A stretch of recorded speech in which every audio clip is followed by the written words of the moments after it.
अस्सलाम वालेकुम। मैं मुजीबुल हसन और आपको खुशामदीद कहता हूँ अपनी इस यूट्यूब के चैनल पर। आज के सेशन में हम बात करेंगे एपस्मल फीका मेडिसिन के रिलेटेड। सबसे पहले इसकी की पॉइंट्स के रिलेटेड बात करते हैं, फिर इसकी इंपॉर्टेंट सिम्टम्स के रिलेटेड बात करेंगे। आज इसका ये पहला सेशन है एपस्मल फीका मेडिसिन के रिलेटेड, जिसमें प्रैक्टिस गाइड के अंदर जो की पॉइंट्स और सिम्टम्स होती हैं उनके रिलेटेड डिस्कस करेंगे। फिर सेकंड और थर्ड दोनों सेशंस इसके आएंगे। अब पहले सेशन है बेसिकली, तो यहाँ पर इसकी की पॉइंट्स के रिलेटेड अब बात करते हैं। की पॉइंट में इसका बताया जाता है ये मेडिसिन पेशाबावर है, मतलब यूरिन के रिलेटेड इस्तेमाल कराई जाती है। यूरिन की कोई प्रॉब्लम्स वगैरह होती है, चाहे अल्ब्यूमिन वगैरह हो, चाहे जो भी प्रॉब्लम्स हो वहाँ पर इस्तेमाल कराई जाती है। फिर उसके अलावा ये मेडिसिन चुभन, जलन, सोजिश वगैरह, खारिश वगैरह में इस्तेमाल कराई जाती है। और फिर ये इस्तेमाल कराई जाती है कि जिस्म की किसी अज़ा में पानी का जमा हो जाना। जैसे पिछले एक सेशन मैंने अपलोड किया था कि पानी जब ज़्यादा पिया जाए तो उसके क्या नुकसानात होते हैं, तो उस सेशन का लिंक भी डिस्क्रिप्शन में अवेलेबल है, वो भी जाकर देख लीजिएगा। तब आपको ये बात समझ आ जाएगी कि जिस्म के अज़ा में जब पानी जमा हो जाता है तो तब ये मेडिसिन एपस्मल फीका इस्तेमाल कराई जाती है। अब इसके कैरेक्टरिस्टिक्स के रिलेटेड बात करते हैं, जो कि इसकी इंपॉर्टेंट सिम्टम्स भी हम जिसे कहते हैं प्रैक्टिस गाइड में। अब इस मेडिसिन को आसानी से आप इस तरह समझ सकते हैं कि जब शहद की मक्खी ने आपको काट लिया है, अब शहद की मक्खी ने काटा है तो उसके बाद कौन सी इलामात होंगी जो आपके अंदर पाई जाएंगी। बिल्कुल आराम से ये बात सोचें, जो जो इलामात आपके अंदर आएंगी ये वही इलामात होंगी जब इंसानी बॉडी के अंदर तो ये मेडिसिन दी जाएगी। ज़रूरी नहीं कि शहद की मक्खी काट रही है, उससे मुराद ये है कि ये जो इलामात हैं शहद की मक्खी जब काटती है तो जो इलामात बनती हैं वही इलामात यहाँ पर इस मेडिसिन की बन रही है। इंपॉर्टेंट सिम्टम, पहले नंबर पे आपको वहाँ पे चुभन महसूस होगी डंग लगने के बाद। दूसरे नंबर पे आपको वहाँ पर दर्द महसूस होगा, काफ़ी तेज़ किस्म का, मतलब पेन फील होगा। अब थर्ड नंबर पे वो जो जगह होगी वो फूल जाएगी, सोजिश वगैरह उसमें आ जाएगी, उदीमा जिसे आप कहते हैं, सोजन वगैरह। अब उसके बाद जो चौथा पॉइंट आ जाता है वो है कि उस जगह पर वो सोजिश तो आएगी, तो सोजिश के बाद वो जगह काफ़ी ज़्यादा सुर्ख हो जाएगी। सुर्ख रंगत या गुलाबी रंगत भी आप उसे कह सकते हैं कि पिंक या रेडिश वो कलर वहाँ पर आना स्टार्ट हो जाएगा। पांचवा पॉइंट आ जाता है कि गर्मी लगनी स्टार्ट हो जाएगी, पेशेंट को घबराहट वगैरह फील हो जाएगी। और छठे नंबर पे घुटन का एहसास वगैरह महसूस होने लग पड़ेगा। सातवें पॉइंट में अगर देखा जाए यहाँ पर तो वो होगा कि पेशेंट को इस तरह फील होगा कि जिस्म के अंदर टूट फूट का शिकार हो रहा है।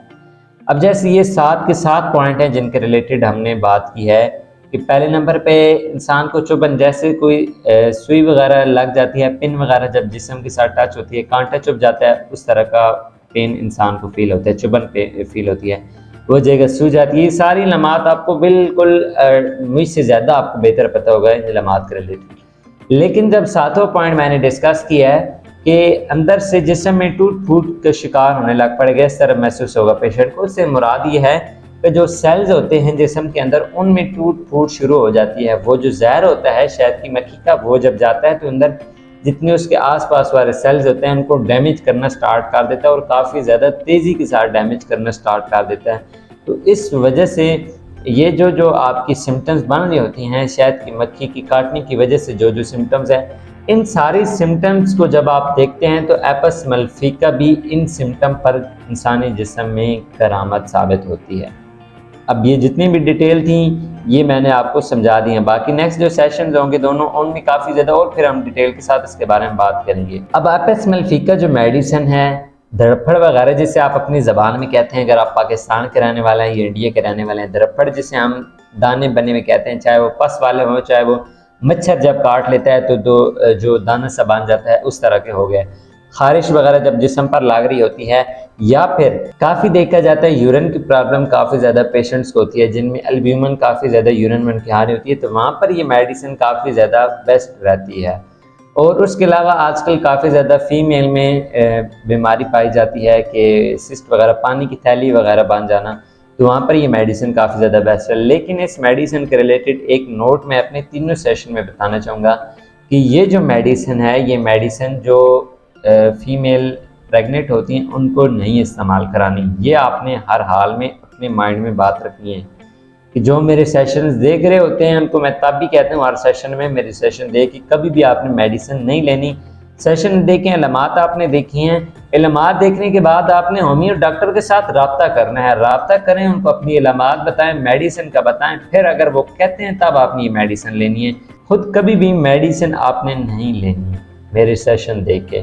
अब इस मेडिसिन की जो पावर में इस्तेमाल कराई जाती है उसके रिलेटेड बात करते हैं। वैसे तो कहा जाता है कि प्रैक्टिस के हिसाब से कि 30 पावर या 200 में ये मेडिसिन काफ़ी ज़्यादा बेस्ट रहती है, लेकिन बावजह मजबूरी क्यों में ये 1 mg या 10 mg आप इस्तेमाल कराएं जहाँ पर काफ़ी ज़्यादा क्रॉनिक डिजीज़ हो, तो हाई पोटेंसी इस्तेमाल कराई जाए स्टार्टिंग में, तो काफ़ी ज़्यादा बेस्ट रिजल्ट देखने में आपको मिलेगा। उम्मीद करता हूँ आज का जो ये शॉर्ट से सेशन था एपस मल्फी का मेडिसिन के रिलेटेड आपको काफ़ी ज़्यादा आसानी के साथ और पसंद भी आया और समझ भी आया होगा। तो मिलेंगे फिर इसी तरह के किसी नेक्स्ट सेशन में, तब तक के लिए अल्लाह हाफिज़।